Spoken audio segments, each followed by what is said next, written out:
আসসালামু দর্শক, আপনাদের একটা ভিডিও দেখাচ্ছি। কিছু কিছু মিস্ত্রি আছে রাজমিস্ত্রি কাজে, তো বলছে যে এই যে বলে এরকম করে গাঁথনি করার পরে সেন্টারিং করে ঢালাই করে বলে আনফিনিশিং হয়ে গেছে, মানে ফেসে গেছে। তো কী করে সাপোর্ট দিয়ে ফেসে যায়?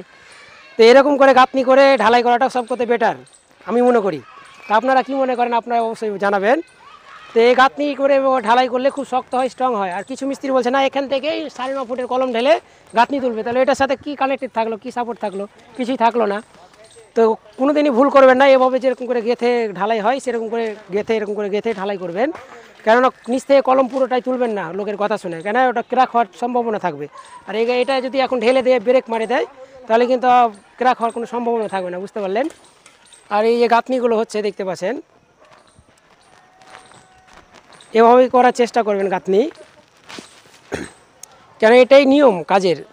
এরকম করে গাঁথনি করলে ভবিষ্যতে ফাটার চান্স থাকবে না। আর যদি বলেন না নিচ থেকে কলম তুলবো তাহলে কিন্তু ফেটে যাওয়ার চান্স থাকবে। অবশ্যই এই ভুলটা কেউ করবেন না। অনেক মিস্ত্রি আছে এরকমভাবে বুদ্ধি দিচ্ছে, কিন্তু ওটা সম্পূর্ণ ভুল। আর এটাই হচ্ছে সঠিক, এভাবে করবেন, যতটা চেষ্টা করবেন এরকম করে করার।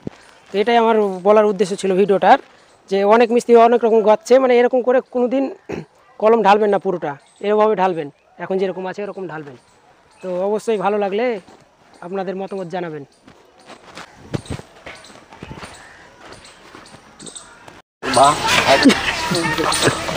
এরকম করে পরে তক্তা মেটে ঢালাই করাটাই ঠিক। সোজা বলো, তক্তা মেরে ঢালাই করাটাই ঠিক, এরকম করে করাটা ঠিক। হ্যাঁ একদম। আর কলম নিচ থেকে কলম ঢেলে গাঁথনি করাটা ঠিক নয়, ঠিক না। তো আমার সাথে একমত আছে মিস্ত্রি, যে নিচে থেকে কলম না ঢেলে জানে, এভাবে গাঁথনি করে তারপরে জানে কলম ঢালে। এটা বেসমেন্ট হয়ে যাওয়ার পরে মাটি ফাটি ভরে ঢালাই করে তারপর কলম ঢালবে। তো বুঝতে পারলেন দর্শক, তো করার চেষ্টা করবেন সবাই।